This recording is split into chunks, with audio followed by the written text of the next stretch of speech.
Hello everyone. ഞാൻ ഈ video ചെയ്യുന്നത് നമ്മുടെ ഫോണിൽ തന്നെയുള്ള സ്ക്രീൻ റെക്കോർഡർ എന്ന ആപ്പ് ഉപയോഗിച്ച് ഗൂഗിൾ മീറ്റ് പോലുള്ള പ്ലാറ്റ്ഫോമിൽ എങ്ങനെയാണ് പാർട്ടിസിപ്പൻസിന് വീഡിയോ റെക്കോർഡ് ചെയ്യാൻ പറ്റുന്നത് എന്നതിനെക്കുറിച്ച് പറയാനാണ്. അപ്പോൾ ഇതാണ് ആ ആപ്പ്. ഇതിൽ നമ്മൾ ആദ്യം സാധാരണ റെക്കോർഡ് ചെയ്യുന്ന സമയത്ത് ഇതിൽ സെറ്റിങ്സിൽ സിസ്റ്റം എന്നുള്ളൊരു ഓപ്ഷൻ ആയിരിക്കും എനേബിൾ ചെയ്ത് കിടക്കുന്നത്. അപ്പോൾ ആരെങ്കിലും ഇതിൽ ഓൾറെഡി വീഡിയോ റെക്കോർഡ് ചെയ്യാൻ വേണ്ടിയിട്ട് ശ്രമിച്ചിട്ടുള്ളവർക്ക് ചിലപ്പോൾ പരാജയപ്പെട്ടുണ്ടാകും. വേറൊന്നുമല്ല, ഇതിൽ നമ്മളിപ്പോൾ സാധാരണഗതിയിൽ ഇതിലൊരു വീഡിയോ നമ്മൾ റെക്കോർഡ് ചെയ്യാൻ ശ്രമിക്കുകയാണ് എന്നുണ്ടെങ്കിൽ ഇതിൽ ആ സിസ്റ്റം എന്നുള്ളൊരു സെറ്റിങ്സിൻ്റെ ഉപയോഗം കാരണം നമുക്ക് ആ സ്ക്രീനിലുള്ള സൗണ്ട് മാത്രമേ കിട്ടുള്ളൂ. അതായത് ഇപ്പോൾ ഗൂഗിൾ മീറ്റിൽ നമ്മളിപ്പോൾ ആരെങ്കിലും ക്ലാസ് പഠിപ്പിക്കുന്ന സമയത്ത് നമ്മൾ ആ ഹോസ്റ്റ് പറയുന്ന ഓഡിയോ ഒന്നും നമുക്ക് കിട്ടാൻ സാധ്യതയില്ല. പകരം അതിലുള്ള ആ ഒരു സ്ക്രീനിൽ പ്രസൻറ്റ് ചെയ്യുന്ന കാര്യങ്ങളും എല്ലാം നമുക്ക് കിട്ടും.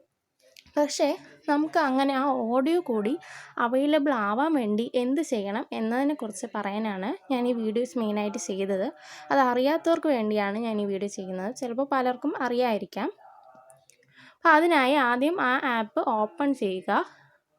അതിനുശേഷം ഇവിടെ മുകളിൽ സെറ്റിങ്സ് എന്ന് പറയുന്ന ഈ ഒരു ഐക്കൺ കണ്ടു. അപ്പോൾ അതിൽ ആ ഒരു സിമ്പിൾ പ്രസ് ചെയ്യുക. അപ്പോൾ നമുക്ക് ഇങ്ങനെ ഒരു വിൻഡോ ആയിരിക്കും കിട്ടുന്നത്. ഇതിൽ സൗണ്ട് സോഴ്സ് എന്നുള്ളൊരു ഓപ്ഷൻ കണ്ടോ, സൗണ്ട് സോഴ്സ്. ഇതിൽ സൗണ്ട് സോഴ്സ് നമ്മൾ ഓപ്പൺ ചെയ്യുന്ന സമയത്ത് 3 ഓപ്ഷൻ ആയിരിക്കും നമുക്ക് കിട്ടുന്നത്: മ്യൂട്ട്, മൈക്ക്, സിസ്റ്റം സൗണ്ട്സ്. അതിൽ മിക്കവാറും ഫോണുകളിൽ സിസ്റ്റം സൗണ്ട്സ് എന്നുള്ളൊരു ഓപ്ഷൻ ആയിരിക്കും എനേബിൾ ചെയ്ത് കിടക്കുന്നത്.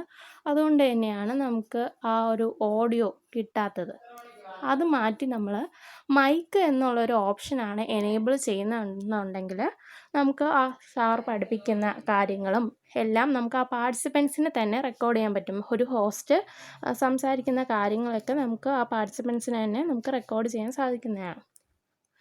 പിന്നെ ഇതെങ്ങനെയാണ് ചെയ്യുന്നതെന്ന് വെച്ചാൽ, ആദ്യം സ്ക്രീൻ റെക്കോർഡർ ആപ്പ് ഓപ്പൺ ചെയ്യുന്ന സമയത്ത് ഏറ്റവും താഴെ ഇവിടെ വീഡിയോൻ്റെ ഒരു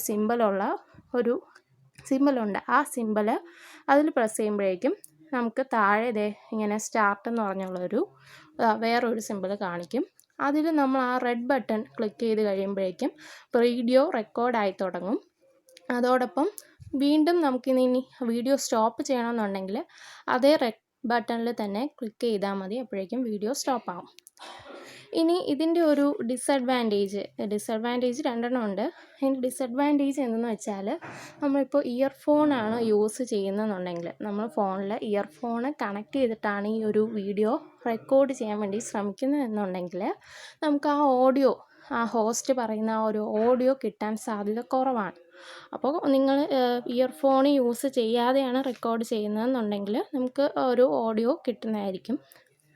പിന്നെ വേറെ ഒരു ഡിസഡ്വാൻറ്റേജ് എന്തെന്ന് വെച്ചാൽ, ഇതിൽ മൈക്ക് ഓപ്ഷനാണ് നമ്മൾ എനേബിൾ ചെയ്തേക്കുന്നത്. അപ്പോൾ ഈ മൈക്ക് എന്നുള്ളൊരു ഓപ്ഷൻ എനേബിൾ ചെയ്തേക്കുന്നത് കാരണം നമ്മൾ സംസാരിക്കുന്നത്, അതായത് ഇപ്പോൾ ഈ ക്ലാസ് അറ്റൻഡ് ചെയ്യുന്ന സമയത്ത്, അതായത് ഈ വീഡിയോ റെക്കോർഡ് ചെയ്യുന്ന സമയത്ത് നമുക്ക് ആ ഒരു ഫോണിൽ നിന്നുള്ളതല്ലാതെ പുറത്തു നിന്നുള്ള എന്തെങ്കിലും നോയ്സോ ഡിസ്റ്റർബൻസോ അല്ലെങ്കിൽ നമ്മൾ തന്നെ സംസാരിക്കുന്ന എന്തെങ്കിലും കാര്യങ്ങളോ അതൊക്കെ നമുക്ക് അതിൽ റെക്കോർഡ് ചെയ്യപ്പെടും.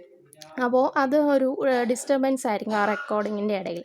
അപ്പോൾ നിങ്ങളിങ്ങനെ റെക്കോർഡ് ചെയ്യാൻ ഉദ്ദേശിക്കുന്നു എന്നുണ്ടെങ്കിൽ നിങ്ങൾ വേറെ ഡിസ്റ്റർബൻസോ നോയ്സൊന്നും ഇല്ലാത്തൊരു സ്ഥലത്ത് നിന്ന് റെക്കോർഡ് ചെയ്താൽ മാത്രമേ നിങ്ങൾക്ക് അതൊരു വീഡിയോ റെക്കോർഡിങ് ക്ലിയർ ആയിട്ട് കിട്ടുകയുള്ളൂ. അപ്പോൾ അതാണ് അതിൻ്റെ വേറൊരു ഡിസഡ്വാൻറ്റേജ്. അപ്പോൾ ഈ വീഡിയോ എല്ലാവർക്കും യൂസ്ഫുൾ ആയിരിക്കും എന്ന് വിശ്വസിക്കുന്നു. Anyway, thank you.